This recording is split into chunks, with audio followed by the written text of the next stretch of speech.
national même conseil des ministres lañ ko daan annoncé mu ñëw comme la fois passée beneen bi mooy dina mën a permettre que lépp luy am ak question yi yoo xam ne yëpp dañ ko doon posé parce que on a vu Guy Marius Sagna à chaque fois mi ngi doon def ay questions écrites et orales yoo xam ne da ko doon jëmale ci ministres yi am na sax ñu naan sax questions yooyu tax na ba am na benn DG bu ñu ci jotoon na dàq ci yooyu yëpp. Maintenant du woon moment bi marathon budgétaire la. ok moo tax man foofu rek laa si d'accord ak ñoom. et deuxièmement pourquoi le premier ministre si li ñu wax ñoom. bu fekkee ne premier ministre moo ko sàkku man ma defoon ne premier ministre dafa waroon a. xaar ñoom ñu woo ko parce que y a beaucoup de questions. parce que bu ko sàkkoo man li may gis mooy dañ jëm si politique. te war nañoo daw tuuti politique bi au niveau de pour le moment certes. Nous sommes tous des acteurs politiques am na lu fi xew seen diggante ñoom seen parti la. seen coalition la. naam luy touché ñaari nit yoo xam ne en dehors de la politique en dehors des appareils. politiques ñoom ñooy diriger institution yi kenn ki mi ngi nekk le numéro 1 kenn ki nekk le numéro 3 du gouvernement. dana touché ñëpp dina indi engagé ñëpp ñu mën ci débattre. maintenant dañu war a xam lan moo leen indi pour man ba tey le régime en place dañu xamagul lan moo leen indi dëgg ak fi ñuy jóge parce que y avait des luttes yoo xam ne dañ ko inscrire woon même si assemblée nationale bi warul doon ay assemblée boo xam ne dañ koy service d'enrichissement ak tàccu ak yooyu ñu bari yàgg nañ ko wax boo gisee assemblée bi tamit léegi da ngay def ba benn moment doo comprendre da nga naan sax législature bi jàlloon mi ngi commencé di wàllaat bii si yenn conséquences te dañ ne woon plus jamais que ça député yi war a indi dañu war a nekk ay responsable moo tax souvent ñu naan il faut que ñu tëlleen ay assistants parlementaires bu ko defee niveau bi am demain ñi ngi dem foofu mais demain boo otu el politique lay doon mooy d'abord des députés de la majorité lu ñu ñëw tagg premier ministre yenn question peut-être que y aura des exceptions j'attends Guy Marius Sagna sur certaines questions yoo xam ne comme moom moo doon bind yu si bari moom moo doon bind des questions orales jëmale ko si ministres yeeg yooyu peut-être dina indi mais 13 questions par rapport ak 25 ministères lu tuuti la moo tax ma ne woon il faut que ñu xoolal 13 wala 14. non ils ont dit 13 si communiqué bi ma lii 13 questions la ñu wax mais 14 am nañu naan 14 mais 13 laa gis si communiqué bi ma lire sànq bi ñu ma envoyé ak 3 questions yi ñu posé yoo xam ne moo tax ñoom duñ si teew démb moom laa lire mais franchement li ma doon xaar daal fi ma doon xaar mooy ñu bàyyi marathon budgétaire bi jàll lu leen waroon def mais comme le coup est déjà parti maintenant bon c'est une aile politique la on va assister un débat politique à l'Assemblée nationale. dinañ ci ñëwaat ba xam aile politique la am déet alors Gassama gis mu jàppoon yi tamit le premier ministre comme ni mu ko waxee comme dafa waxoon ni carrément moom raxalul assemblée bi et que à chaque fois bu ñu ko soxlaa ci ay questions yooyu noonu pare na tey bu demee ba moom muy kii di wax promesse am ci par rapport chaque 3 mois pour dem ak ànd ak gouvernement bi est-ce que nekkul rek juste ci ligne boobu. Bon, je pense que d'abord il faut ñu xam ni dafa am contradiction par rapport à l'opposition parce que opposition yaakaar naa ni mooy ki nga xam ne mooy taxawal askan wi di joxoñ baaram pouvoir bi nekk pour muy jubbantiku. Exactement. kon tey bu ñu jëlee que ce soit minime muy opposition bi nu mu ndaw war nañu mën a taxawal askan wi di leen laajal seen ay questions te contradiction mooy lan premier ministre moom moo sàkku ñëw foofu. encore ñu ne c'est inscrit dans le règlement intérieur de l'Assemblée que ne gouvernement bi dafa war di jaar régulièrement pour ñu koy poser ay questions kon kay règlement bi ak sàkku bi ban moo gën a fort certainement règlement intérieur de l'Assemblée moo gën a fort comme que seen règlement intérieur lañ ko def ne périodiquement le premier ministre doit passer avec son gouvernement ñu poser que des questions d'actualité yaakaar na ne ñun de la ñu diggante woon askan wi mooy bu mës a am lu dul transparence entre ñun ak yéen mooy ni lépp lu ñu def dinañ ñëw ba fii ngeen xam ñu wax leen lu leer nañ kon yaakaar naa opposition boo xam nekk nii day boycotter assemblée nationale et c'est pas la première fois yaakaar naa boycotté woon nañ ko sous prétexte que ne premier ministre dañu xas le premier ministre xasu leen sax kan moo leen xas mooy ne ci politique ñu waxu politique nga jël ko indi ko assemblée naan daf ñu xas tuddee ñu résidu politique moo tax du ñëw teewal askan wi donc yaakaar naa ne war nañu respecter ñi leen fal bu ñu néew war nañu respecté dañ leen yabal foofu ci assemblée pour ñu saytu leen gouvernement bi donc bu fekkee ne gouvernement bu ñëw ñoom dañ koy wuute kon yaakaar naa seen rôle aussi waratul nekk assemblée nationale te assemblée war na réfléchir ci loolu parce que tamit mënoo nekk un représentant du peuple fa ñu war a représenter peuple ba nga naan da nga koy daal di booy da nga koy daal di kon nañu dellu si seen xel yi xam ne politique ñaari tànk moo koy doxal pouvoir ak opposition mu mën a am équilibre mais dañoo constater il n'y a plus d'opposition ici au niveau du Sénégal. Comment ça parce que dañ ne Pastef sax mooy propre opposition parce que nous avons créé une masse critique et cette masse critique là même ñun boo gisee innovation yu bees mooy ni da nga daan bokk ci moment tu ne poses pas de questions. Tout à l'heure mon frère a dit que ne Guy Marius Sagna a posé des questions ba ñu dàq benn DG et pourtant il est du régime.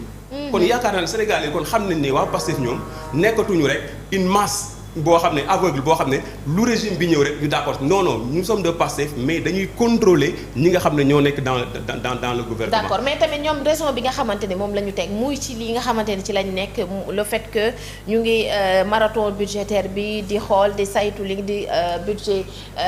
ministres yi est-ce que c'est le moment pour ci question yi nga xamante ne moom la ñu. gis nga marathon budgétaire. waaw gis nga li ëpp solo ci budget bi mooy les commissions.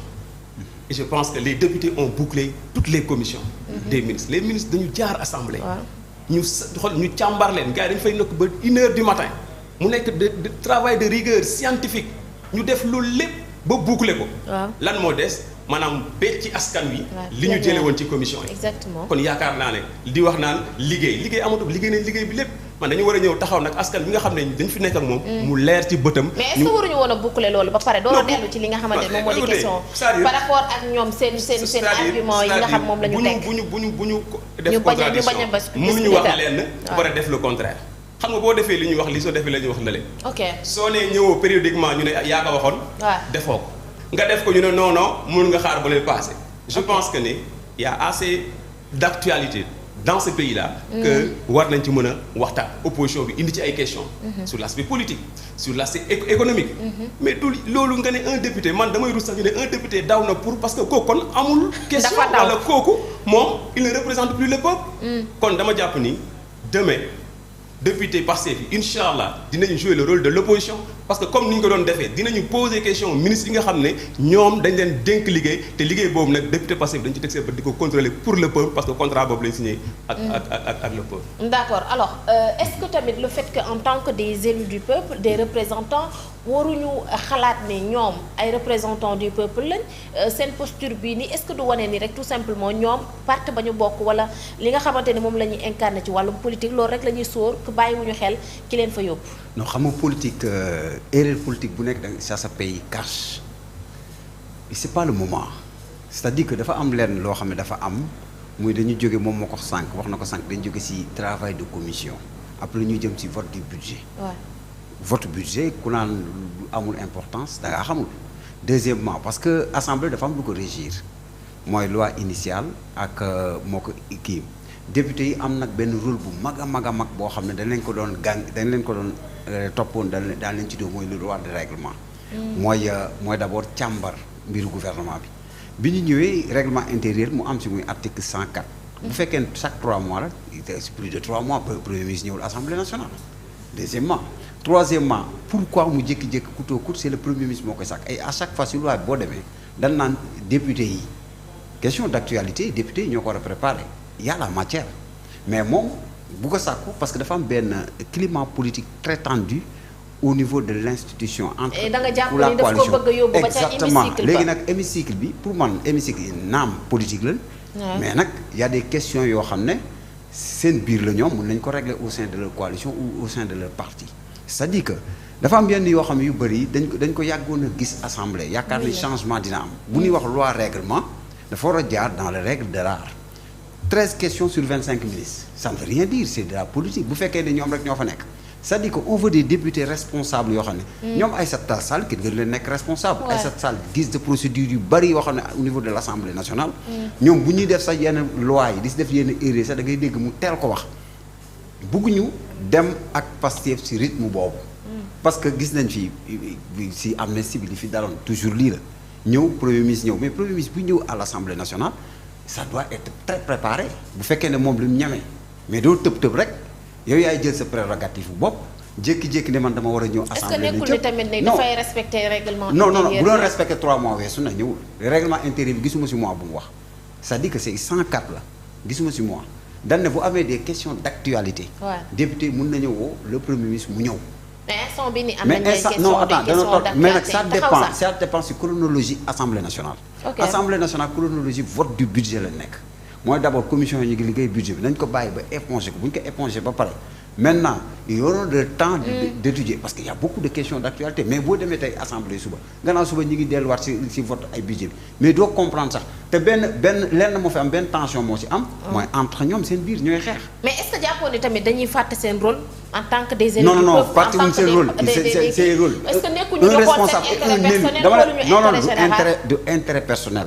gis nga am na loo xam ne doo ko cautionner. ok xam nga Ousmane Sonko day politique nag dafa am fu mu yem fal nañ la def nga 2 ans. war nga 2 ans yi presque léegi mu mat. économie bi nërmeelu na chiffre Sénégal yi yëpp foo dem Sénégal dem na bañ koy tëkkaleeg Mozambique par rapport ak dette bi soutenable tuñ ñu ngi si 132% ñu ñuy wax ay dette cachée ay kii di ñu wax naan ay dissimulé ay lu nekk FMI. di ñu biitam mbarañ lu nekk programme bi ñu doon wax kon ak FMI dem nañ ba programme ba déggootuñu. parce que leen FMI wax yooyu yëpp yàlla matière mais dafa am fu muy jotee. munoo bàyyi ba nekk ci processus boo xam ne dañuy jëm pour voter budget Sénégalais war a seetaan budget bi ngeen di nat 2026 parce que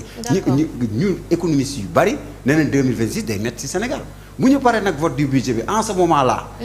la matière est là maintenant avec parce que dañ ko daan préparé man li ma xamoon mooy conseil des ministres dañ ko daan préparé comme bi muy ñëw bee passé c'était bien préparé ba muy wax sax ba muy tontu Abdou Mbow ak yooyu boobu gis nga climat bi am na les questions génn ci des réponses amoon ay réponses pertinentes am na ay questions yoo xam ne man am na yenn yoo xam ne du ma ko rafetlu ci assemblée parce que dafa war a am benn hauteur mais c'est des élus du peuple maintenant ils ont le droit parce que affaire bi dañ ko précipité même temps bi ñu ko jël sax dafa gaaw man on dirait que seen action politique seen yi ñu am problème yi ñu am au sein de leur coalition au sein de leur gouvernance yooyu lañ bëgg ñëw exposer ko ñoom nag bu ñu ko exposer moo nee naa leen éviter leen li daroon Senghor ak Mamadou Dia mooy problème parti ba mujjee ji assemblée d'accord nga xam ne discussion bi foofu mooy man maay président du conseil je détiens la majorité damay dem léegi à l'Assemblée que ne man maay président de la République dinaa casser cassure boobu bu dul assemblée du feneen il faut qu'on évite ça nañ éviter des syndromes yoo xam ne des syndromes de rivalité entre le numéro 3 et le numéro 1 du régime yooyu yëpp comme carrément am ngeen la matière mën na xaar bañ pare votre budget bi y a des questions am na ay questions yoo xam ne ñoom wax nañ ko 13 questions yi war nañ ko xoolaat 25 ministres 13 questions seen idée dafa tuuti pour yow dafa tuuti trop parce que dafa am matière d'accord mais kon précipitation benn journée de politique lay doon tontu na ko fii répondre na fii politique bi am na gars yi génnaat leen affaire yooyu non d'accord alors Gassama par rapport ak li mu wax est-ce que situation bi bokk na ci li tax tey jii ñu bëgg a jël mbir mi déplacé ko yóbbu ko fa nga xamante ni moom moo di ca assemblée ba déjà les 130 députés gis nañ ni ku ci nekk ci ñoom wala ku ñu bari ci ñoom dañ naan Ousmane Sonko est-ce que dina am sens torop pour ñi nga xamante ñoom ñoo di askan wi pour demain. voilà avant loolu. waaw mon frère dafay répéter que ne 13 questions sur 25 ministres mais aussi nañu askan wi nañ leen di leeral lan moo waral ngeen am quota boobu parce que assemblée ay règles moo ko tënk. maanaam bu ñu nee groupe parlementaire bi. tant de orateurs lay am. tant de temps lay am. loolu c'est pas passé c'est le règlement de l'Assemblée nationale. yaakaar naa bu ñu joxee 13 personnes ñu war a wax ku ci nekk boo posé ñaari question xanaa dina sakat kon loolu yaakaar naa du lay que ne non 13. non 13 questions pas ku nekk 13 questions. 13 questions. waaw même boo amee benn question yaakaar naa ñun amoon nañ passif benn élément bu nekk ci assemblée bi su taxawee wax le monde entier di ko dégg. maanaam dafa amoon argumentaire bi am discours bi ba pare am matière bu muy wax kon tey.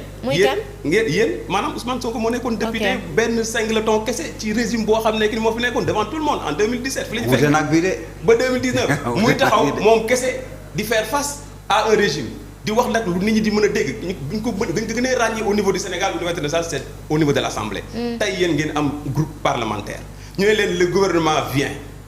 député yi dérogé bu daw. kon war nañu xoolaat yan genre député lañu am ñoo xam ne peut-être seen intérêt bu ma fa nekk beneen bul yow lu tax nga ne ci nit ki loo xam ne xam nga ne noonu dafa bëgg a ñëw déplacer mais yéen mën nañu leen imposer est-ce que nous les députés de la majorité wala la majorité mën nañu imposer ne leen yéen vous allez poser telle question. yéen koy poser les questions les bonnes questions wax leen ci li ngeen war a wax ñun bu ñu waxee léeg-léeg. les questions seront encadrées dañ koy encadré dañ koy yónnee à l'avance. mais pour ñu préparer mais ñoom bu ñu préparer mais du leen interdire à ce que ñu wax liñ bëgg a poser waxuñu avocalement cela ne veut pas dire que yow amoo latitude nga wax li nga bëgg a laaj. il faut pas ñu def amalgame kon proportionnellement même si c'est 13 questions opposition bi dina ci am. noonu la ñu dina ci am pouvoir na ci am l'essentiel da nekk question yoo xam ne que day leeral askan wi li xew ba pare gouvernement bi apporte ci ay réponses yoo xam ne c'est la population qui va apprécier. D'accord. Ci cadre boobu noonu maa ngi lay poser sànq question bu fekkee ñoom rek ñoo fay nekk peut-être du ñàkk am ci ñenn ñoo xamante ne ci noonu la yu fa nekk comme la dernière fois Pape Djibril Fall il était là-bas mais bu fekkee 130 députés yooyu noonu ñoom rek ñoo fa nekk pour jàkkaarloo ak nga xamante ne seen leader politique la. est-ce que li ñuy xaarandi askan wi yëpp dinañ ko génnee foofu. yaakaar naa ne moom moo joxe exemple sànq ne suñu député moom moo taxaw poser question bañ dàq DG n'est-ce pas. kon yaakaar naa ne député Pastef moom xam na lan mooy rôle du député toogu fa pour Pastef mais dafa ñëwee sous la bannière de Pastef nekk un député d'un parti mais au-delà de ça c'est un député du peuple kon bu ñu fa demee on va poser les questions pour le peuple pas pour eux-mêmes mais pour le peuple kon yaakaar naa ne les députés de Pastef ku nekk xam na leen seen engagement ak seen détermination ak bëgg réew mi ak xam seen rôle ils sont là-bas pour voter des lois yoo xam ne ñoom dañ koy amender càmbar ko door ko voter. Ils sont là-bas pour contrôler l'action du gouvernement. Ils sont là-bas pour proposer des lois. mais ñu ngi koy def clairement su opposition bi ñëwul dégg nga ñun dañu ne Pastef et son propre opposition. loolu kay c'est inédit. ci cadre boobu sax moom moo ñuy may tey jii ñu daal di jàll ci beneen point bi alors ci situation boobu est-ce que mën nañu xaarandi par rapport ak ce qui se passe au sommet de l'État entre le Premier ministre et son président de la République ñu aborder cette question. foofu ci assemblée ba. bon mënuma déggu ci xelu député yi ak li ñuy posé. parce que comme ni ñu ko waxee peut-être penc politique la aussi tamit.